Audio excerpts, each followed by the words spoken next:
Peggy 18. In this 4-part series, get an inside look on the making of one of the most anticipated titles in gaming history. This is Inside Assassin's Creed 3. Ever since Europeans arrived in North America, they had been involved in shipping goods back and forth across the Atlantic Ocean. In order to make this economic system work, the British tried to control the goods that are going to the colonies. And it was those goods coming back and forth which made a few places on eastern North America important. Whether it's the Boston Tea Party or the Boston Massacre. Fire! We have these big historical events that we can situate our game around. All of these events that people have a rough understanding of, but they've really never experienced.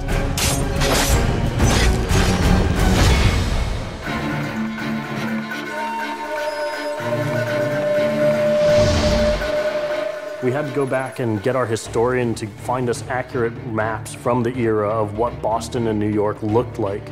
These are actual replicas of the cities.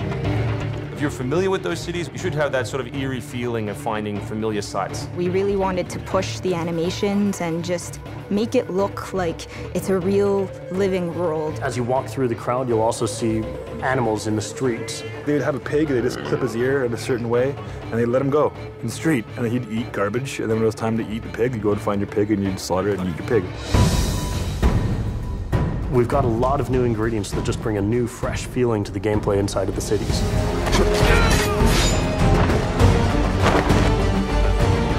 We have these great new stalking zones that you're going to find throughout the cities. It's a great way for you to remain hidden from your enemies and actually be able to sneak up to them so that you could assassinate.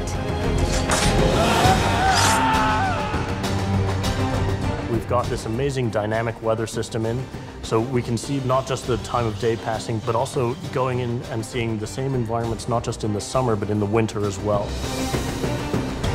Even though it's a much more condensed area in the city, you actually have to be more careful. There will be carts moving past, so as you're running along the buildings, escaping some snipers, you'll be able to just dive off into a hay cart that's driving past. You'll be able to jump out of that, free run quickly through the streets, through a building, and jump out the other side. See people inside freaking out as you run past through their kitchen.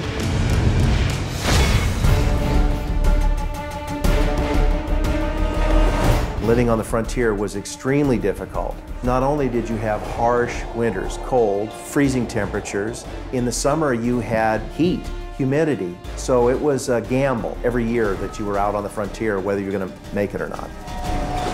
For AC3, the biggest difference was just having access to the frontier. So this huge wilderness area that you can sort of explore at your own pace. It's a forest, the navigation in a very new environment, and a very organic environment as well. In the frontier, you'll be able to navigate through deep snow, but also snow does impact your gameplay. It will slow down you as well as your enemies. Once we decided that we were going to build the frontier, we realized obviously we need to populate that area. So animals became a very big deal. We have over 24 different species of animals in the game. There's an entire hunting loop that you can engage in. Whenever you're building elements such as animals, you're halfway trying to be real and halfway trying to fulfill that fantasy of what people expect. One of the great new features we have in the frontier is the new tree running. Connor being really fluid and being able to navigate through the trees. The frontier is really our new playground.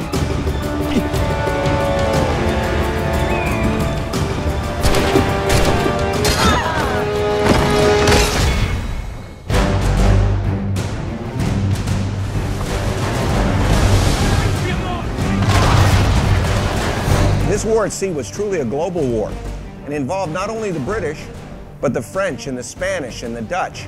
Naval engagement of that period was all about closing the distance. Boarding is the end game. You've got to be able to close with the enemy, get alongside, then get on board to steal his ship. You want to take that ship intact if you can, because that's where you get your prize.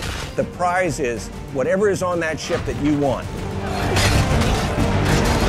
Naval warfare was absolutely decisive to success in the American Revolution.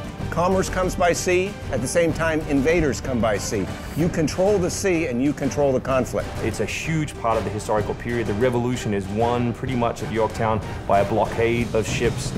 You know, we can't ignore this part of the history. This is critical. This is something that we have to do. We started a whole team up just to specifically focus on the naval experience.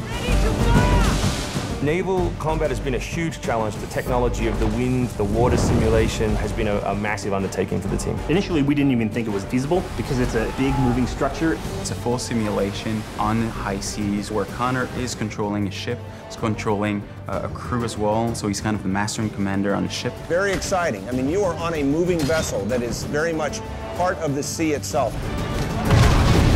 This is something that we wanted to engage in and build for the game. That was a huge challenge that we set ourselves and actually turned out pretty good.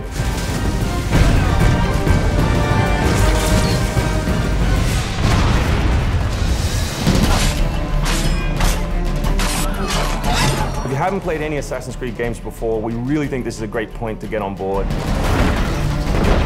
It is a new story, it is a new character. This team is full of people who love making Assassin's Creed, who are delivering just an astoundingly polished and fun experience. As a creator, nothing gets better. To be frank, it just looks great. Seeing all of this coming together at the end, it's amazing. For new fans, really, this is about as good as it gets. It's by far the biggest and best Assassins yet.